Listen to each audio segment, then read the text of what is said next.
தமிழ் மக்களுக்கு வணக்கம். ஸ்டாலினுடைய இந்த ஆட்சியுடைய அந்த அவலமான ஆட்சியை பற்றி நாம் எல்லாம் பேசிக்கொண்டிருக்கும் பொழுது, அவர்கள் ஒரு விளம்பரத்தை ஆரம்பித்திருக்கிறார்கள். மொத்தமா நீங்க 4 1/2 ஆண்டுகளாக விளம்பரம் மட்டும்தான் நடந்துகிட்டு இருக்குன்னு வைங்க, இந்த ஆட்சியை பொறுத்தவரைக்கும். ஆனால் அவர்கள் ஒரு புதிய யுக்தியை, இது புதிய யுக்தி கூட சொல்ல முடியாது. இது கருணாநிதி காலத்து டெக்னிக் என்று சொல்லலாம். அது என்னன்னா, "ஜக்கம்மா வரா, ஜக்கம்மா வரா" அப்படின்னு. என்ன ஜக்கம்மா எதுக்குன்னா, குடுகுடு பாண்டி ஒருத்தரை அனுப்பி, ஜக்கம்மா வரா, ஜக்கம்மா வரா, என்ன ஜக்கம்மா வரான்னா, ஜக்கம்மா வந்து சொல்றா, என்ன சொல்றா? "ஸ்டாலின் ஆட்சி திரும்ப வரப்போகிறது" என்று ஜக்கம்மா சொல்கிறார்களாம்.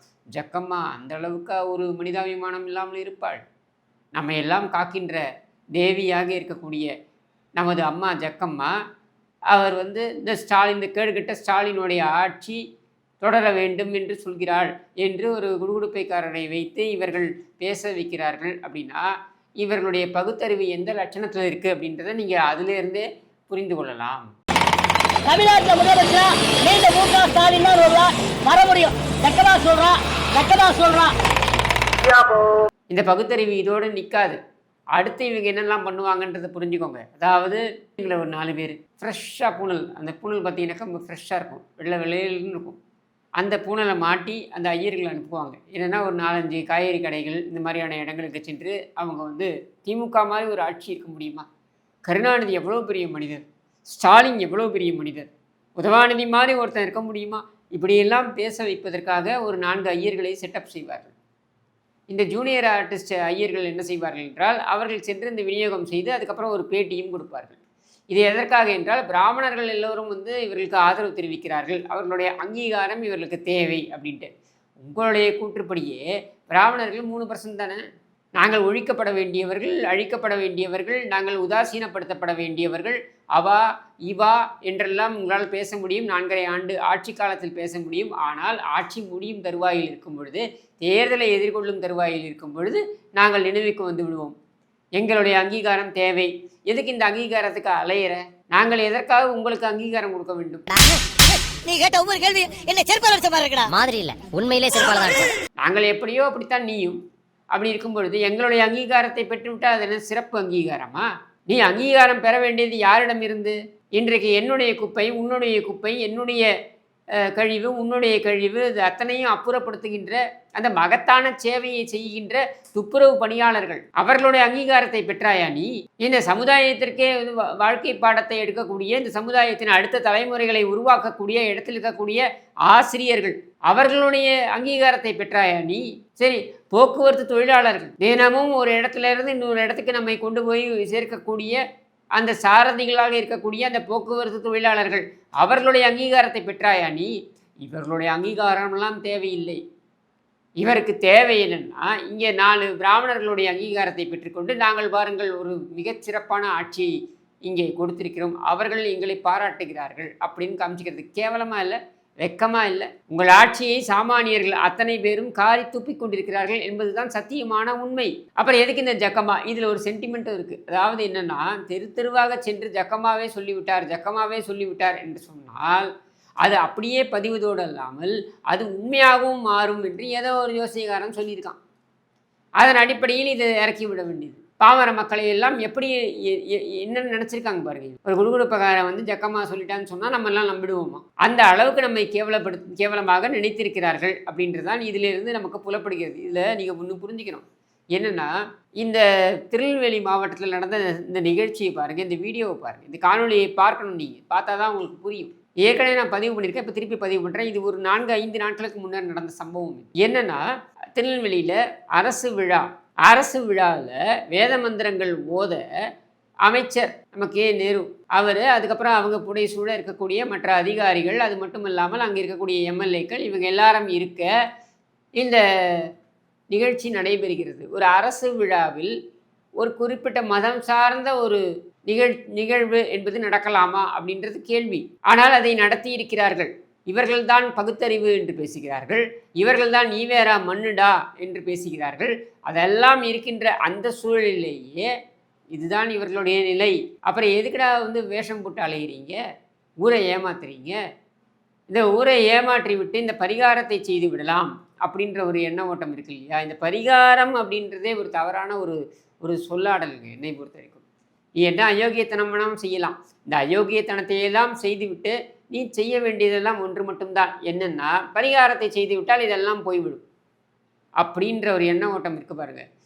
இதிலிருந்து தான் எல்லா குற்றச்செயல்களையும் நியாயப்படுத்துவது அப்படின்றது துவங்குவதாக நான் பார்க்குறேன். உதாரணத்துக்கு சொல்கிறேன் நான். ஸ்டாலினுக்கும் தெரிய வேண்டும் என்பதற்காக சொல்கிறேன் நான். ஸ்டாலின் குடும்பத்திற்கும் புரிய வேண்டும் என்பதற்காக சொல்கிறேன் நான். பன்னீர்செல்வம் தெரியும்ல, பன்னீர்செல்வம் முதல் முறையாக எம்எல்ஏவாக ஆகி, அந்த முதல் முறை எம்எல்ஏவாக இருந்த பன்னீர்செல்வம் திடீரென்று முதலமைச்சராக நியமிக்கப்படுகிறார். இது கடவுளுடைய அருள். அவருடைய கட்சி தலைமை செல்வி ஜெயலலிதா அவர்களுடைய பெருந்தன்மை, இப்படி வேணாலும் எடுத்துக்கலாம். இது எப்படி எடுத்துக்கொண்டாலும் அந்த பதவிக்கு அன்றைக்கு தகுதி இல்லாத ஒரு நபர் தான் பன்னீர்செல்வம். ஆனால் அவர் அந்த பதவியில் அமர்த்தப்பட்டார். எதுக்கு சொல்ல வரேன்னா, தகுதியே இல்லாத நபருக்கு பதவி என்று வரும்பொழுது அவன் அதை தக்க வைத்துக் கொள்வதற்கு எந்த எல்லைக்கு வேண்டுமானாலும் செல்வான் என்பதற்கு இது ஒரு சிறந்த உதாரணம் அப்படின்றதுக்காக தான் இதை சொல்கிறேன். அப்போது அந்த சமயங்களில் பார்த்திங்கன்னா, அந்த கோவில் ஒன்று அதுக்கு முன்னாடியே கூட இது நடக்க ஆரம்பிச்சிருச்சு. அதாவது முதல் முறை அவர் முதலமைச்சராகி அதுக்கப்புறம் அந்த பதவியை வந்து திரும்பி செல்வி ஜெயலலிதா அவர்களுக்கு கொடுத்து அவர் முதலமைச்சராகி இவர் நிதியமைச்சராக இருந்த காலகட்டத்திலேயே 2001 2006 காலகட்டத்திலேயே ஒரு சம்பவம் நிறைவேறியது. என்னென்னா, அவருக்கு எங்கோ சொல்லப்பட்டது. அது என்னென்னா, பெரியகுளம். இந்த பெரியகுளத்திலிருந்து கொஞ்சம் தள்ளி ஒரு கிராமப்புறமாக இருக்கக்கூடிய ஒரு மலைச்சாரலில் இருக்கக்கூடிய ஒரு கோவில்.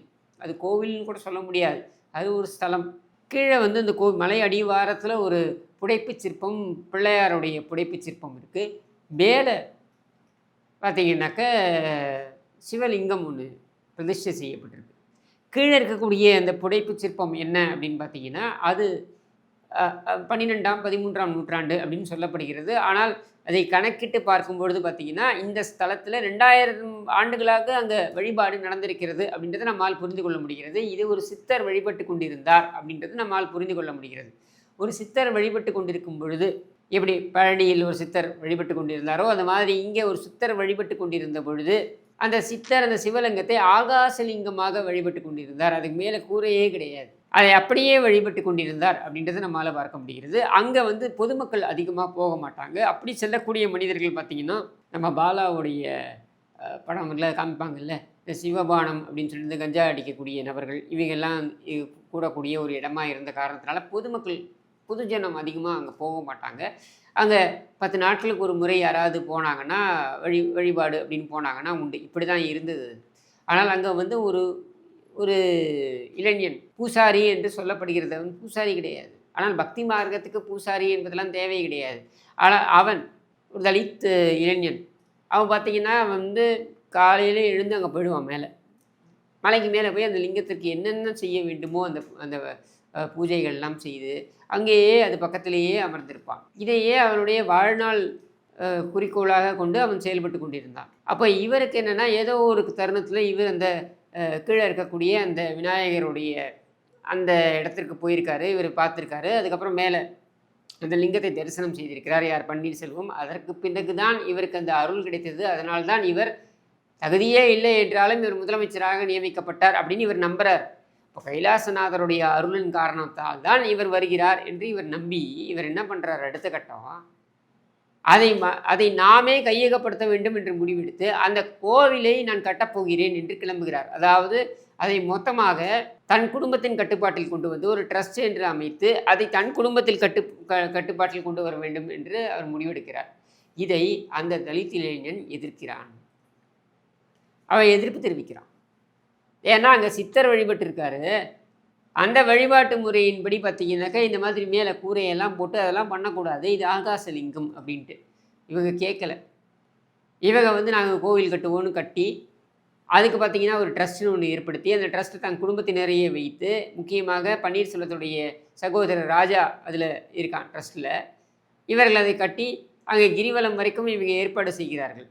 அப்பொழுது அந்த இளைஞன் மிகப்பெரிய அளவில் மன உளைச்சலுக்கு உள்ளாக்கப்பட்டு அவன் தற்கொலை செய்து கொள்கிறான். அப்போ அவன் தற்கொலை செய்து கொள்ளும் பொழுது அவன் கடிதம் எழுதி வைக்கிறான். இந்த மாதிரி எனக்கு வந்து மன உளைச்சலை வந்து இந்த பன்னீர்செல்வத்துடைய குடும்பம் கொடுத்திருக்கிறது, அதன் காரணமாகத்தான் நான் தற்கொலை செய்து கொள்கிறேன் அப்படின்னு சொல்லிட்டு அந்த வழக்கு நடைபெறுகிறது. அந்த வழக்கு நடைபெற்று ஆனால் அந்த வழக்கில் பார்த்தீங்கன்னாக்கா எந்தவித காரணமும் சொல்லப்படாமல் ஓபிஎஸ்ஸுடைய சகோதரர் உட்பட அனைவரும் விடுதலை செய்யப்படுகிறார். இது அநியாயம், இந்த வழக்கு முறையாக நடைபெறவில்லை அப்படின்னு சொல்லி எவிடன்ஸ் இயக்கம், எவிடன்ஸ் கதிர் அவர்களுடைய இயக்கமும் கூட அவங்க வந்து அவங்க பேசுகிறாங்க.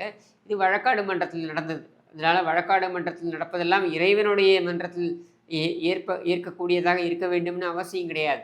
இறைவனுடைய மன்றம் என்பது ஒரு தீர்ப்பை கொடுக்கும். அது அரசன் நின்று கொள்வான், தெய்வம் நின்று கொள்ளும்ன்ற கதையாக அது நின்று கொள்ளக்கூடிய ஒரு நிலை தான் வரும். அந்த நிலை தான் இன்றைக்கு பன்னீர்செல்வத்திற்கு வந்திருக்கிறது. அந்த கைலாசநாதர் கோவிலை தொட்ட காரணத்தினால்தான் பன்னீர்செல்வம் கெட்டார் அப்படின்றத நான் சொல்லலை, பெரியகுளம் முழுக்க இருக்கக்கூடிய மக்களே சொல்கிறார். எப்போ அதை தொட்டாப்பிலையோ அப்போவே முடிஞ்சிருச்சு கதை அப்படின்ட்டு. இன்றைக்கி பாருங்கள், சோறு போடுறது கூட ஆள் கிடையாது. ஊர்பட்ட சொத்து 10,000 15,000 கோடிக்கு சொத்து. ஆனால் சோறு போடுறதுக்கு ஆள் கிடையாது. மனைவி இறந்துட்டாங்க, அந்த பிள்ளைங்க 2 பேர் உதவாக்கரைங்க. இந்த 2 உதவாக்கரையுடைய மனைவிகளும் வந்து அவர்கள் வந்து பார்த்து கொள்ள தயாராக இல்லை. அப்படின்ற நிலையில் எங்கே இருக்கிற அரசியலும் ஒரு அரசியல் அனாதைங்கிற நிலை தான். இந்த நிலைக்கு தள்ளப்பட்டிருக்கிறார். இது கைலாசநாதர் கோவிலை தொட்டதற்காக கிடைத்த பலனாகத்தான் நான் பார்க்குறேன். ஏன் நான் சொல்ல வரேன்னா, நாம் தான் வந்து எல்லாத்துக்கும் அதிபதி. கடவுளையே நம்மளுடைய கட்டுப்பாட்டுக்கு கொண்டு வந்துடலான்னு நினைக்கிறீங்க இல்லையா? அதாவது சபரீசனை வைத்து சத்ரு சம்ஹார யாகம் நடத்தினால், திருச்செந்தூரில் நடத்தினால் நாம் வந்து ஜெயிச்சிடலாம் இப்படிலாம் நினைக்கிறீங்க இல்லையா? இந்த நினைப்புக்கெல்லாம் ஒரு முடிவுரையை கண்டிப்பாக 2026 தேர்தல் கொடுக்க போகிறது. பன்னீர்செல்வம் போய் குதிரை காலில் விழுந்தார், அஸ்வமேத யாகம்லாம் சொல்லி. நீ எந்த காலில் போய் விழுந்தாலும் இந்த பாவத்தை எங்கே போக்குவ? சிவன் சொத்து கோல நாசம். அதில் ஒரு அப்பாவையும் உயிரிழந்திருக்கிறான். நீ செய்த டார்ச்சர்னால உயிரிழந்திருக்கிறான். இந்த பாவம் உங்ககிட்ட எப்படி விலகும்? இந்த பாவத்திலேருந்து எப்படி நீ விடுபடுவ? அப்போ இந்த பாவத்தையெல்லாம் செய்துவிட்டும் 4-5 பரிகாரங்களை செய்துவிட்டால் நாம் தப்பித்து விடலாம்னு நினைக்கிறதுக்கு பாருங்க. இதை விட இறைவனை யாரும் கொச்சைப்படுத்த முடியாது. அப்படியான விவகாரம் தான் இந்த ஜக்கம்மா விவகாரத்துலேருந்து ஆரம்பித்து நீங்கள் பார்த்தீங்கன்னாக்கா, இதை ஏன் சொல்கிறேன்னா, இப்படியான பல பாவங்களை, இது ஓபிஎஸ் செய்த ஒரு பாவம், இந்த மாதிரி பல பாவச் செயல்களை இந்த ஸ்டாலின் குடும்பம் செய்து வந்திருக்கிறது. இந்த பாவச் செயல்களில் எல்லாம் விடுபடலாம் அப்படின்றதுக்காக இவங்க என்ன நினைக்கிறாங்க, துர்கா ஸ்டாலின் போய் பரிகாரத்தை எல்லாம் செய்து விட்டால், 4-5 கோவில்களில் பரிகாரம் எல்லாம் செய்துவிட்டால் இவர்கள் தப்பித்து விடலாம் என்று இவர்கள் மனப்பால் குடிக்கிறார்கள். நான் சொல்கிறேன், இன்றைக்கு நீ கொழித்து கொண்டிருக்கலாம், இன்றைக்கு நீ செழிப்பாக இருக்கலாம். இதற்கு காரணம் என்னென்னா, உன்னுடைய முன்னோர்கள் அந்த கோவில்களுக்கு, திருவாரூரில் இருக்கக்கூடிய கோவிலுக்கு உன்னுடைய முன்னோர்கள், அதாவது முத்துவேலர்கள் முன்னால் இருந்த முன்னோர்கள், இவங்கெல்லாம் செய்த பணிக்காக கிடைத்த பலன். அதை நீங்கள் அனுபவித்துக் கொண்டிருக்கிறீர்கள். ஆனால் நீங்கள் செய்யக்கூடிய பாவங்கள் இருக்கு இல்லையா, எப்படி முத்துவேலர் அவருடைய அதுக்கு முன்னாடி இருந்த முன்னோர்கள் எல்லாம் செய்த நன்மைகள் எல்லாம் உங்களுக்கு வந்து சேருகிறதோ, அது மாதிரி நீங்கள் இப்பொழுது செய்கின்ற பாவங்கள் இருக்கு இல்லையா, இது இன்பநிதியிலேருந்து ஆரம்பித்து அதற்கப்புறம் வரக்கூடிய வாரிசுகளை தாக்கும். இது சத்தியமான உண்மை. இது நடக்கலைன்னா நீங்கள் பாருங்கள். நான் அதுக்கு சாட்சியாக இருப்பேனான்னு எனக்கு தெரியாது. நான் வந்து 100 ஆண்டுகள் இருப்பேனா இருக்க மாட்டேன். ஆனால் இந்த சத்தியம் இருக்கும் என்பதனை கூறி விடைபெறுகிறேன். நன்றி, வணக்கம்.